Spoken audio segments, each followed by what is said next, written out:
एक गांव में एक गरीब परिवार रहता था। उस परिवार में केवल 2 ही सदस्य थे, रामू और उसकी पत्नी। वे दोनों दिन भर लोगों के खेतों में मजदूरी करते, तब कहीं जाकर एक वक्त का खाना झूठा पाते। रामू की पत्नी सीमा अपनी गरीबी और संतान न होने के कारण बहुत ज्यादा दुखी रहती थी। मेरी समझ नहीं आता जी, हम कब तक ऐसे ही गरीब रहेंगे। हमारा तो ये हाल है, अगर हम एक दिन मजदूरी न करें तो हमें एक टाइम की रोटी भी नसीब नहीं होगी। तुम चिंता मत करो सीमा, ईश्वर पर भरोसा रखो। एक न एक दिन हमारी गरीबी जरूर दूर हो जाएगी। ये क्या जी, आप तो ऐसे ही बोलते रहते हो। इसी उम्मीद में मैंने आपके साथ पूरे 12 वर्ष गुजार दिए हैं। धन आना तो दूर की बात, मैं तो संतान के सुख से भी वंचित हूँ। वे दोनों आपस में बातें कर ही रहे थे कि तभी अचानक घर के दरवाजे पर किसी ने दस्तक दी। रामू ने दरवाजा खोल दिया। तुम कौन हो और यहाँ क्या कर रहे हो? बेटा, मैं एक भिखारी हूँ।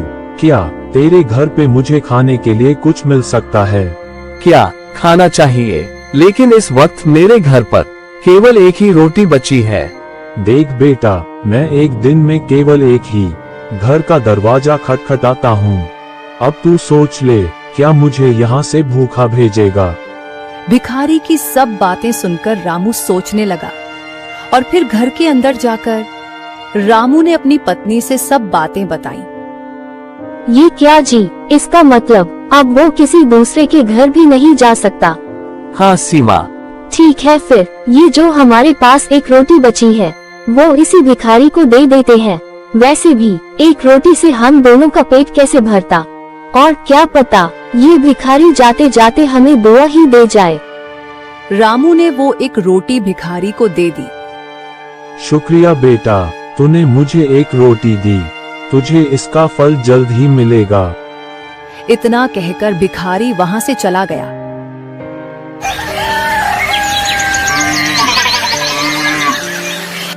अगली सुबह जब वे दोनों खेतों में काम कर रहे थे, तभी वहां पर एक आदमी आता है। अरे साहब, क्या तुम्हारा नाम ही रामू है? हाँ हाँ, मेरा नाम ही रामू है। और तुम कौन हो? क्या काम था मुझसे? साहब, मैं एक सरकारी आदमी हूँ। मैं तुम्हें बताने आया हूँ कि तुम्हारी माँ ने एक सरकारी योजना में हिस्सा लिया था, जिसका बीमा तुम्हारी माँ के नाम पर था, जिसकी रकम 3 लाख रुपए है। और अब तुम्हारी माँ तो नहीं रही, इसीलिए अब वो रकम तुम्हारे नाम ट्रांसफर हो गई है। उसकी बातें सुनकर दोनों चौंक गए। तभी सीमा ने उससे पूछा, क्या सच में अब वो रकम हमारी है? हाँ, अब वो रकम तुम्हारी है। इतना कहकर वो वहां से चला गया। अजी, मुझे तो ऐसा लगता है कि ये सब उस भिखारी की दुआ का फल है। मुझे लगता है कि हमें उस भिखारी का आशीर्वाद लेना चाहिए। हाँ, तुम सही कहती हो सीमा।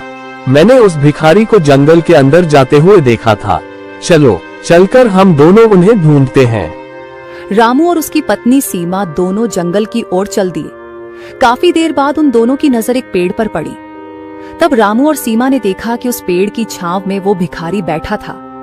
तभी रामू और सीमा दोनों जाकर भिखारी के सामने खड़े हो गए। तुम दोनों यहाँ, एक रोटी के बदले तुम्हें इतना कुछ मिल गया। अब और क्या चाहिए? हमें कुछ भी नहीं चाहिए।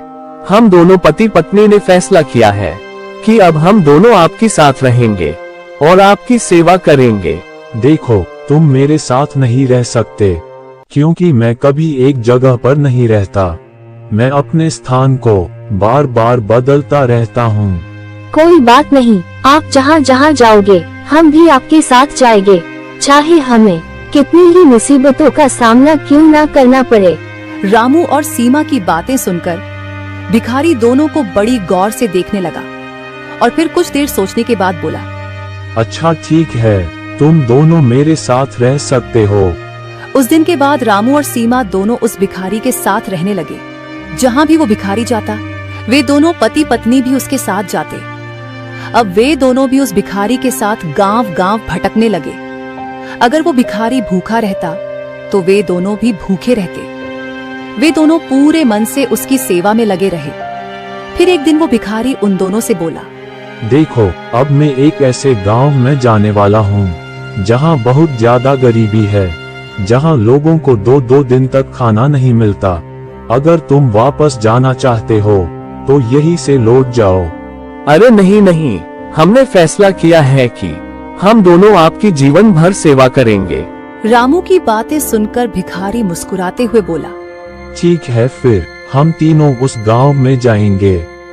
इतना कहकर वे तीनों उस गांव की ओर चल दिए। वो पूरा गांव गरीबी से जूझ रहा था। उनके पास खाना खाने के लिए भी पैसे नहीं थे। भिखारी को यह सब देखकर बहुत बुरा लगा, लेकिन तभी उसकी नजर उस गांव की एक बड़ी हवेली पर पड़ी। अभी भिखारी ने वहां खड़े एक आदमी से पूछा, ये हवेली किसकी है? ये हवेली इस गांव के जमींदार की है। अच्छा, लेकिन क्या इस जमींदार ने गांव के लोगों की मदद नहीं की? अरे ये क्या कह रहे हो भाई, आज के जमाने में कौन किसकी मदद करता है। यह सुनकर भिखारी सीधा उस जमींदार के घर में चला गया। तभी जमींदार एक गरीब भिखारी को अपने घर में देखकर चौंक गया। तुम कौन हो और मेरे घर के अंदर कैसे आ सकते हो? तुम इस गांव के जमींदार हो और तुम्हें यहाँ के लोगों की मदद करनी चाहिए। क्या तुमने देखा नहीं, यहाँ के लोगों के पास खाने तक के पैसे नहीं। अच्छा जी, तो अब तुम मुझे बताओगे कि मुझे क्या करना चाहिए? अगर तुम्हें इन लोगों के लिए इतना बुरा लग रहा है तो तुम ही इनकी मदद क्यों नहीं करते? जमींदार ने भिखारी को अपमानित करके अपने घर से बाहर निकाल दिया। जमींदार के अपमानित करने पर भिखारी क्रोध में आ गया और सीधा जंगल की ओर चला गया। रामू और सीमा भी भिखारी के पीछे पीछे जंगल में चले गए। तभी भिखारी रामू से बोला, जाओ, जाकर सभी गांव वालों को यहाँ बुला लाओ। भिखारी के कहने पर रामू और सीमा सभी गांव वालों को जंगल में ले आए। भिखारी सभी गांव वालों को बहुत गौर से देखने लगा और उनसे बोला, मैं तुम्हारे गांव के जमींदार के पास गया था, मगर उसने तुम्हारी मदद करने से मना कर दिया। लेकिन तुम चिंता मत करो, मैं यहाँ पर तुम्हारी मदद करने के लिए ही आया हूँ। इतना कहकर भिखारी ने सभी को आंखें बंद करने के लिए बोला।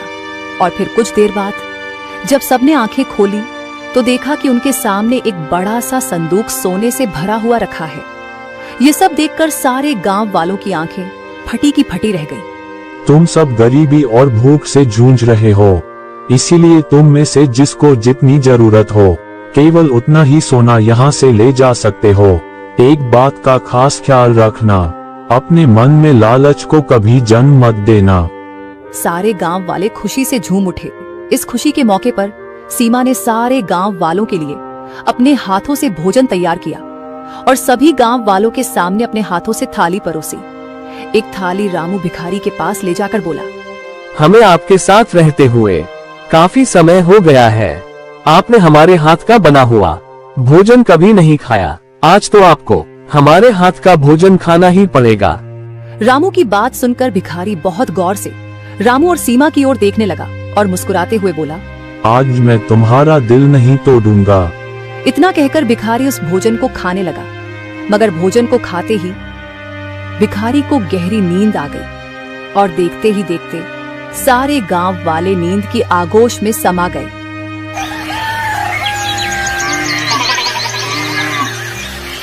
अगली सुबह जब उनकी आंख खुली तो उन्होंने देखा कि वो सोने से भरा संदूक वहां से गायब था और साथ ही रामू और सीमा भी वहां से गायब थे।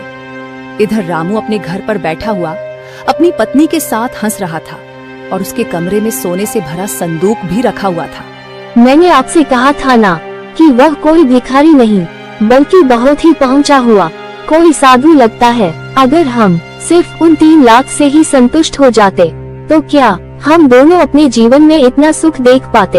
हाँ, तुम बिल्कुल सही कहती हो सीमा। अब हमें पूरी जिंदगी काम करने की आवश्यकता नहीं पड़ेगी। वे दोनों आपस में बातें कर ही रहे थे कि तभी उनकी नजर संदूक पर पड़ी और उन्होंने देखा कि वहां पर सोने से भरा संदूक गायब था। ये क्या हुआ जी? ये कैसे हो सकता है? सीमा ने इतना कहा ही था कि तभी दरवाजे पर किसी की दस्तक हुई। रामू ने जैसे ही दरवाजा खोला तो देखा कि सामने वही भिखारी क्रोधित अवस्था में खड़ा हुआ था। क्या हुआ? मुझे देखकर नजर क्यों चुरा रहे हो? तुम जो चुरा कर लाए थे वह सब गायब हो गया ना? यह आपने ठीक नहीं किया। हमने आपकी बहुत सेवा की। उस सारे सोने पर मेरा और मेरी पत्नी का ही अधिकार था, न कि उन गरीब गांव वालों का। तुमने शायद सुना नहीं था, मैंने कहा था कि अपने मन में लालच पैदा मत होने देना। तुमने मेरी जितनी सेवा की वह सच्ची श्रद्धा से नहीं बल्कि लालच में की। मैं तुम्हें श्राप देता हूँ। भिखारी ने इतना कहा ही था कि तभी सीमा भिखारी के पैरों में गिर गई। हमें माफ कर दो, हमसे बहुत बड़ी भूल हो गई। आप तो बहुत ही दयावान हो। सीमा को रोता हुआ देखकर उन्हें दया आ गई। जाओ, मैंने तुम्हें क्षमा किया, लेकिन तुम जीवन भर अब गरीब और हमेशा संतान के सुख से वंचित रहोगे। इतना कहकर भिखारी वहां से चला गया। अब सीमा और रामू को अपने किए की सजा मिल गई थी।